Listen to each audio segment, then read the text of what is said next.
बिस्मिल्लाहिर्रहमानिर्रहीम। अस्सलाम वालेकुम everyone and thank you for joining. आप सबका बहुत शुक्रिया कि आपने हमारे इस FAQ सेशन को ज्वाइन किया।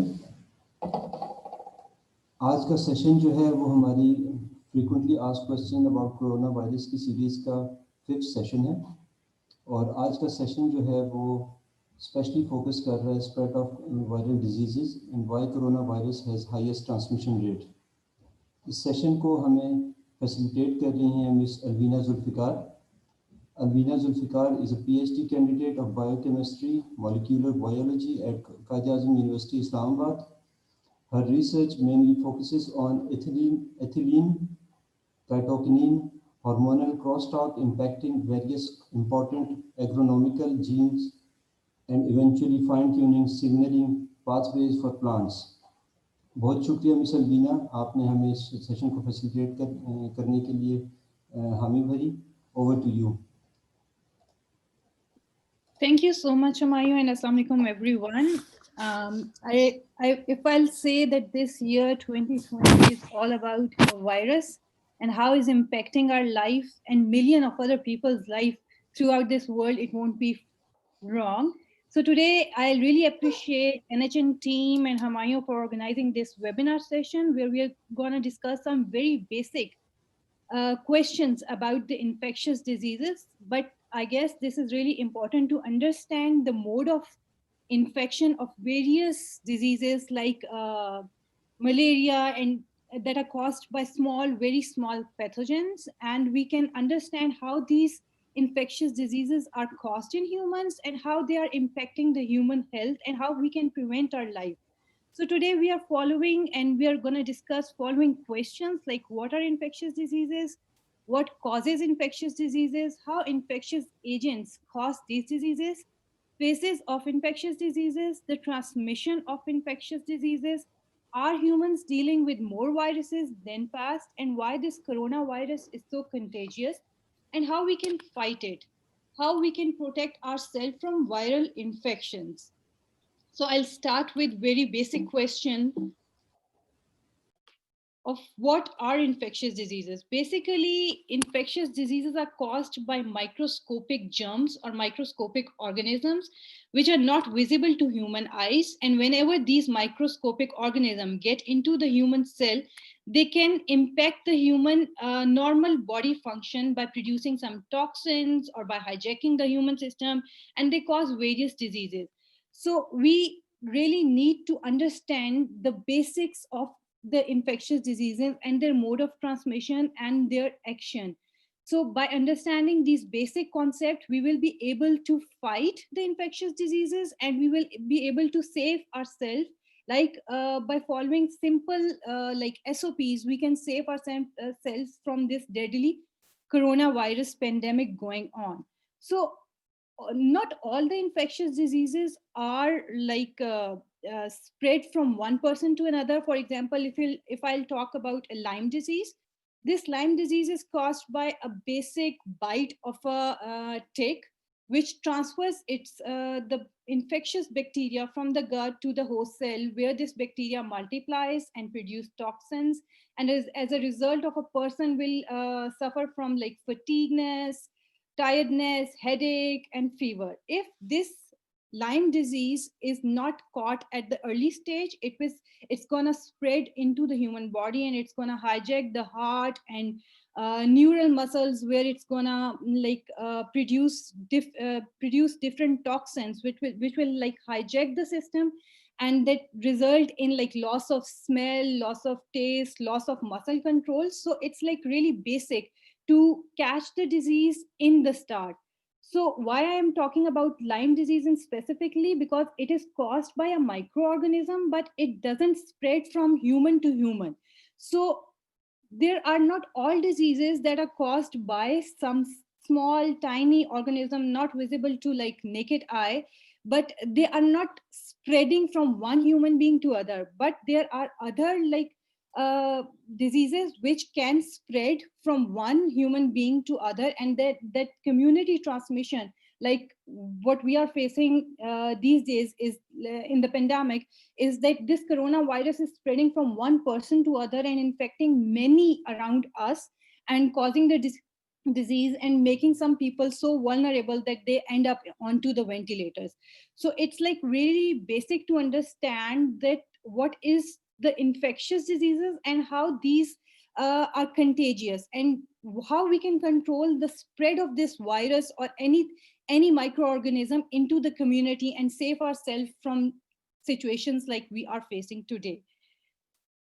So there are like four forms of microorganism that can attack a human body and produce or result in diseases. For example, bacteria, they can produce different toxin that can result in like diarrhea and different diseases like tuberculosis and bacterial meningitis and cause harm to the health. Similarly, we have fungus, which can secrete enzymes that can digest the living cells and destroy them, and protist, which can also digest the contents of the cell. But when we talk about viruses, viruses are like very simple entity, and they usually have very simple composition, like their protein coat and the nucleic acid inside them.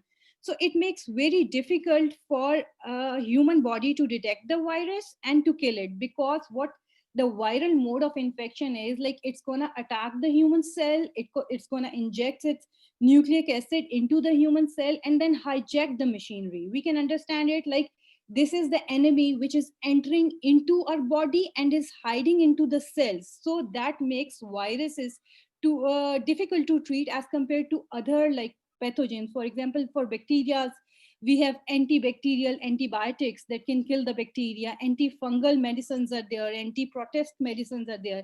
But for viruses, we have to make like vaccines. As you all know, there are several vaccines available for different viral infections, and which make them easy to get rid of viral attack whenever it comes or attacks our body.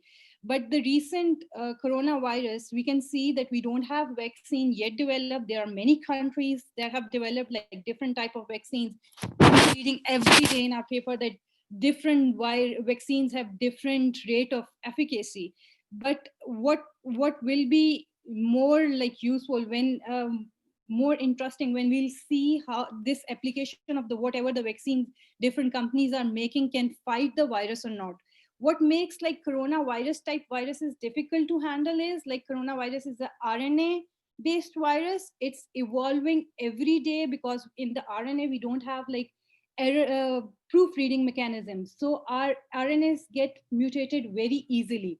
So what will be interesting to see that whatever the vaccines are being made throughout the countries will be like effective for all type of viruses that have infected different countries throughout the world.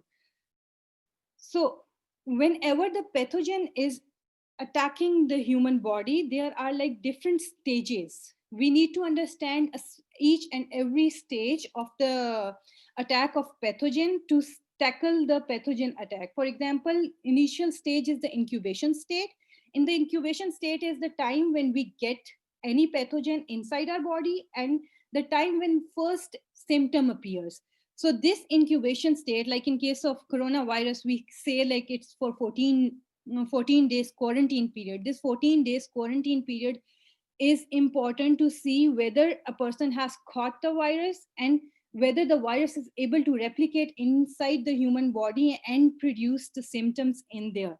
So after the incubation state is the prodrome state. Prodrome state is the state when the first symptoms appear, and usually in the prodrome state there is like unrelated symptoms produced by the disease or by the pathogen. For example, in case of coronavirus, we see people say like they have fatigueness, they have like tiredness feeling, or pain in different parts of the body, or loss of smell, loss of taste. But eventually the more specific symptoms start to increase in intensity. For example, like coughing, dry cough, and the people become like, some people who are more vulnerable, they will become breathless, and they will feel some chest pain, and that's the time when the patient needs to be admitted and needs to be taken care by some experts. So luckily, once the symptoms, once the human body recognize that there is some enemy inside us and that's like disrupting the normal function, it will produce some antibodies that's going to fight against this invader and it's going to kill it.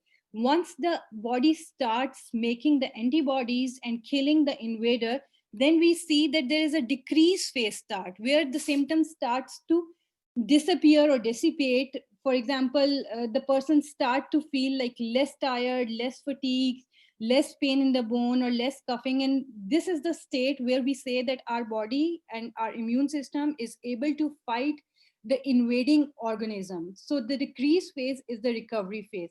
After the recovery phase comes the healthy phase. Sometimes the system has fought all the active pathogens in the body, but in the health phase there must be some dormant pathogen that won't like show or cause disease at this point, but after the antibodies disappear from our system, these dormant pathogens will start active and start hijacking the cells again and start infecting the person again, and we see there's like reappearance of the disease.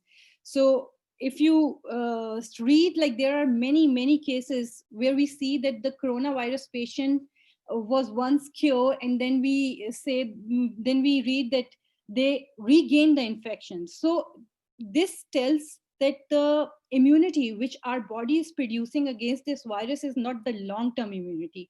So the antibodies produced to kill the virus eventually disappear from the system, and the person is becomes more vulnerable again to the attack of virus, and the virus can reinfect the person and cause the disease again. So this is like alarming situation, because once the person has suffered from so many things from the first infection, it's weak as compared to the second time, it's like weak as compared to the first infection. So usually the second infections are more lethal, and many people sadly don't be able to like recover from the second infection. So it's like really important to understand the pathogen attack, and it's like our human body response against the pathogen. So there are like different modes of transmission of pathogens, and these modes can be like abiotic factor. In science we say abiotic factors are those factors which are lifeless. For example, wind, water, these are the lifeless entities, and any spore or any pathogen in the wind or the water we consume can pass on to the human body and can cause disease. And some diseases can be caused by the animal vectors. For example, mosquito, dengue, malaria, these are the animal vector that can spread the virus into the humans and cause the disease. For example, bubonic plague was caused by fleas. So these are the factors like animal vectors, and abiotic factors can infect the human beings with different pathogens that can result into the production of the disease. So there is another form of transmission which we are seeing in this pandemic, that's from human to human transmission. It could be from the direct contact by making contact through your bodily touch, or through like from sneeze or cough, or from droplets from airborne viruses can transfer from one human to other and incubate that other human body and can cause diseases. There is another very important fecal oral transmission method, and this fecal oral transmission method is very common in developing countries like Pakistan, where our sanitary system is like getting mixed with the drinking water, or where our food is actually the carrier of these pathogens which got contaminated with this fecal or you can say sanitary water in at some point. So to tackle this type of transmission, we need to make sure that whatever the water or food we are consuming is like organic and is free of such pathogens. For one basic thing we can do is we can just boil our water before consumption to kill all the pathogens in there and to save ourselves from like different viruses like and bacteria like cholera, norovirus, shigella. and we can save our not ourselves but also our next generation from developing different diseases that can cause them serious effects. So the question is, like, are we dealing with more viruses than the past, or the viruses in surrounding us are like mutating or evolving and that are capable of infecting the humans around us? So this is very simple question, and as you can see, like, there are many viruses around us, but viruses are very peculiar in like picking up their host. Not all viruses infect human beings. They have different hosts and they love their host. Sometimes the virus breaks the host or their species barrier and attack another species, like what happened for the coronavirus. As you all know, it starts spreading from the Wuhan seafood market, where there was wild animals and some dead animals and human beings were helping there. So the virus jumped from a non-human source, like non-human species to human. Like, it's read in the paper that it jumped from a bat and infected the human, and then from human to human, community transmission started occurring. And because of this community transmission, it started spreading in the China, and from China it spread around throughout the world, and now everybody, and I guess every country in this world, is infected with this virus. So generally consider the virus is a non-living entity. By saying that non-living entity, if the virus is outside its source, like if it's not present in its source, is it's dead. It's become active whenever it attacks or gets entered into the host cells. Once the virus is in the host cell, it's going to hijack organisms machinery, and it's going to start producing copies of its own kind. And as the number of virus increases, the number of normal human function or normal human function wherever the virus is residing is you can say disturbed. And as a result of as a result of normal disruption of the function, we see that the virus produces some you can say fever or some symptoms that become evident, and eventually it harms the whole organ where it's residing. In case of coronavirus, we see that the lungs are the main target where the virus gets entered and start replicating, and it causes pneumonia over there, and it damages the lungs so badly that the person become breathless and unable to breathe properly. That's the last stage when the virus has like completely infected the lungs and the lungs are of no use. So this spillover event is the event when the virus enters from one species to the other species. And why this spillover event is so deadly? Because previously our human body is like a memory in the CPU of a computer. It knows whatever is gonna invade it, and it's gonna produce like antibodies or proteins that are gonna fight it. But whenever this spillover event occurs, this new viral species is totally new to the human body. So the human immunity system or immune system is unable to recognize this viral entity. That's why the it takes like long for humans to get like to enter into the healthy state or recover from this infection. So it's like really important uh, to follow some of the very basic precautionary measures to avoid such kind of infection. And if a person gets infected with the virus, then he or she has to follow some of the remedies to like lessen the fever or whatever the respiratory problem is, so that our body is able to recognize the virus and produce some antibodies against it and start fighting it. So what happened according to the scientific knowledge is this virus was in the bats only, and it used to transmit from bats to bats, that is intra-species transmission. And it's like very rare chance that this intra-species transmission uh, gets disrupted, and this virus transmit from one species to another, like camels, mouse, pigs, goats, etc., etc. What happened in China was that this virus jumped from bat to human body, and this in this human body, luckily it found a protein that was able to welcome this virus from the bat into the human cells. So not always, like there are many viruses, as I discussed before, but not every time this spillover or this jump result in infection, because our human body, our human cells, there are like many different kinds of proteins. Sometimes the virus will come, sit on the cell for there like long, but there is no welcoming protein that can engulf the virus and let it hijack the internal cellular system of human body. But in this case, the coronavirus, there is like ACE2 protein that can attach to these spikelets and engulf this coronavirus into the healthy human cell, where it start hijacking the system and start replicating.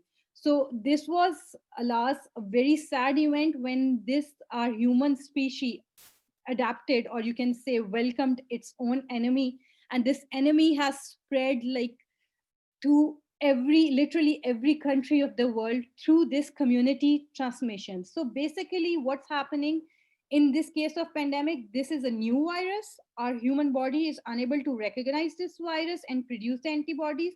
And similarly, because it's a new virus, we don't completely understand its mode of transmission. So what we initially think that this virus is spreading through respiratory droplets, through aerosol, through contact, as we read in papers that the coronavirus can survive on surfaces for days, and from those surfaces we can infect ourselves by touching them and not washing our hands and consuming food with those contaminated hands. So what basically is like, once the human body catches the virus, then after the incubation period, when the virus is multiplied inside the human body, it's going to produce some very basic symptoms like fever, dry cough, headache, short of breathness, diarrhea, pneumonia.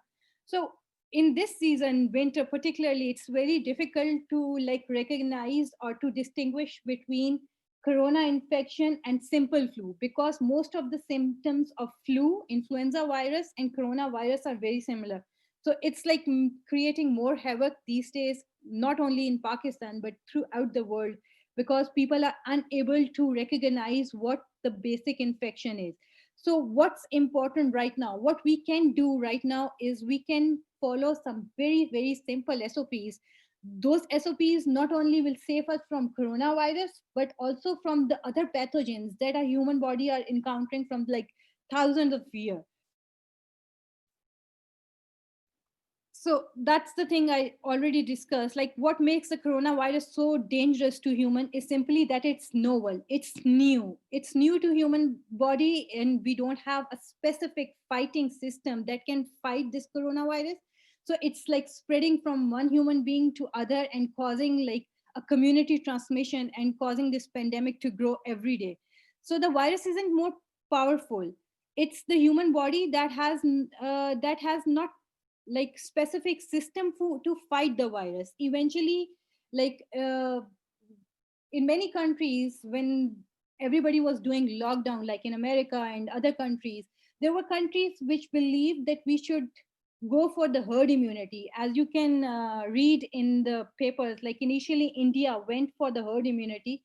Like if many people are gonna catch the virus, then eventually our bodies are gonna recognize it and produce the antibodies. But sometimes it doesn't help so, because our human bodies are still fighting, and there's no specific like, not everybody is able to make antibodies against the virus and fight it. So it's like really important for us to follow all the SOPs, because we don't know, our internal organs might not be able to fight it as well as the person who fought it and was able to get cured in like 14 days and didn't felt much of the symptoms. So it's like really important to emphasize on following the SOPs or following the precautionary measures to avoid catching this virus unless we are able to have like a functional vaccine in our country, and this vaccination will eventually make our human bodies able to produce antibodies more effectively.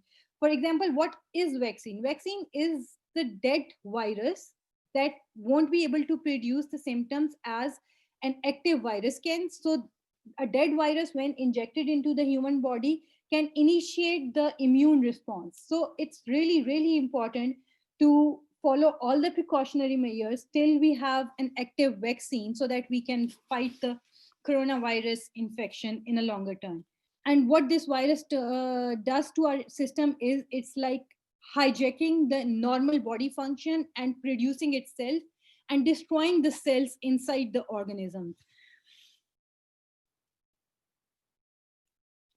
So there are really, really simple precautionary measures we can follow and we should follow to avoid the infection. Like we should avoid the crowded places, and if we have to go to the crowded places, we should cover our face with the face mask. And it's really important to understand how to properly cover our face with the face mask, because in Pakistan we see like many people covering their face mask but exposing their nose. So the nose and the mouth is the, you can say, primary site from where the virus is gonna go out or get into the body. So if we are infected, we are spreading the virus from our nose or from our mouth. So it's like really important to cover our face, but to properly cover our face by covering the nose and the mouth.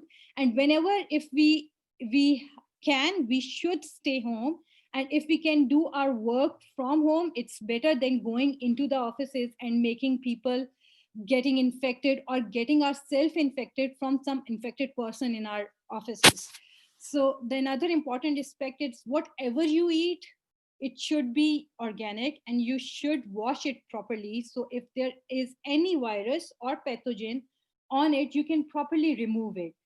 And to avoid physical contact as much as we can. In Pakistan, it's like really hard to avoid that because people will say that, look at the person, he's not or she is not ready to handshake with us. Like we mind such things, but in case like pandemic that's going on right now, we should avoid handshakes and we should learn how to cough properly.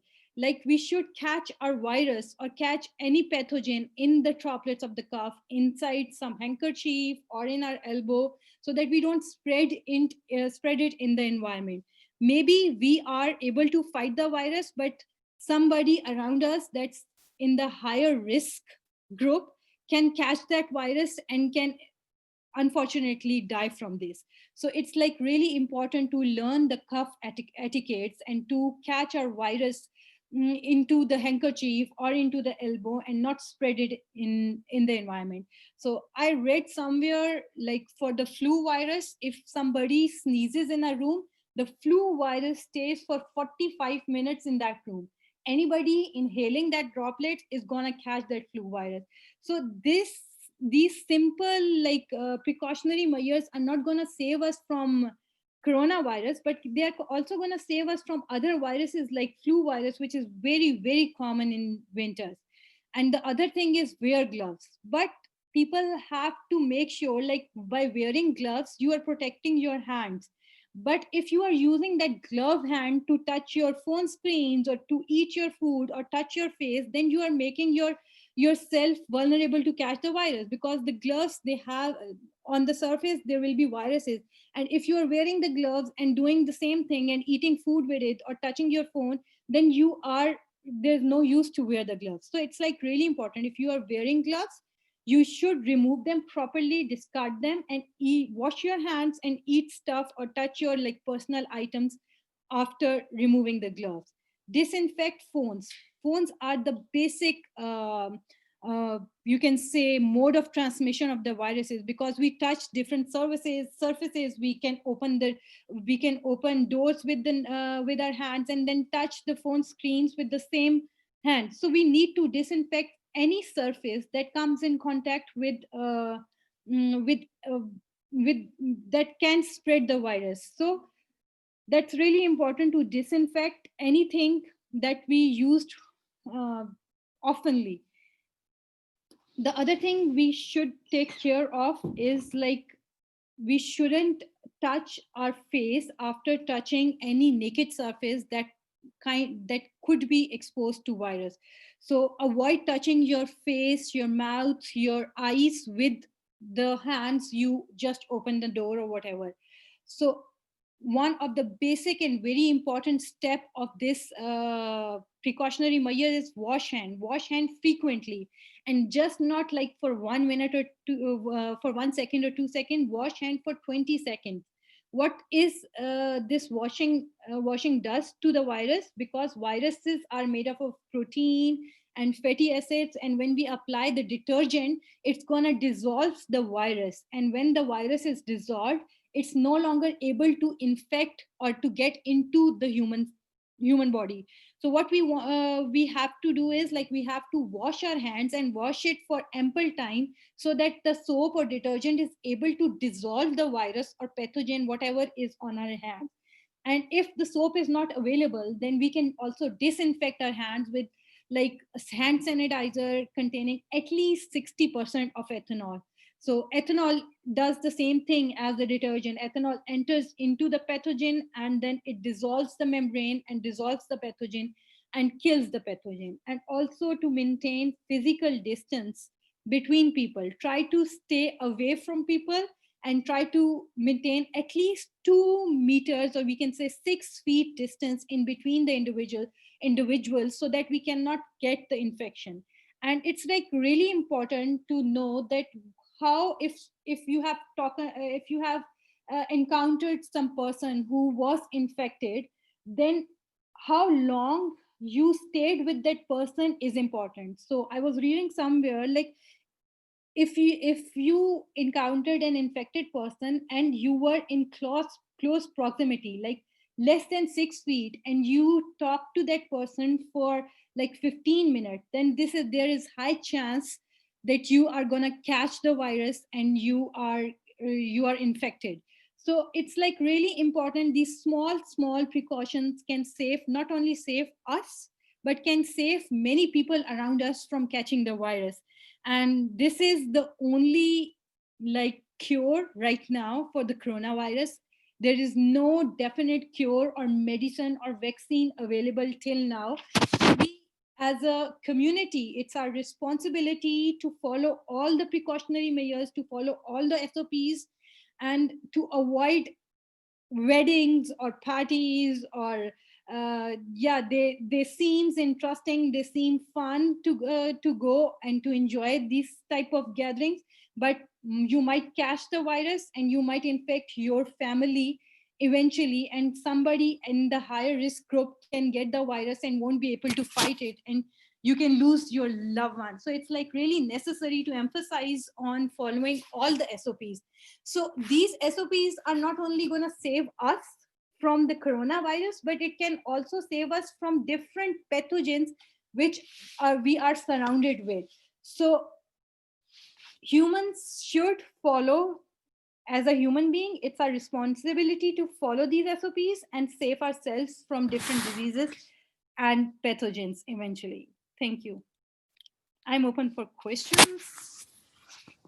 Thank you, बहुत शुक्रिया अलीना, आपने बहुत detail में हमें बताया कि viruses क्या होते हैं, पैथोजेंस क्या होते हैं और उनकी ट्रांसमिशन और उनको उनसे बचने के लिए क्या तरीके हैं, और एसओपीज़ जो गवर्नमेंट और बाकी लोग काफ़ी दिनों से जब से वायरस शुरू हुआ हमें बताया जा रहा है, तो हमें ये फॉलो करना चाहिए. The floor is open for questions. अगर आप लोगों में से किसी का क्वेश्चन है या कोई कमेंट अगर करना चाहें तो आप लोग हैंड रेज कर सकते हैं या चैट में लिख सकते हैं.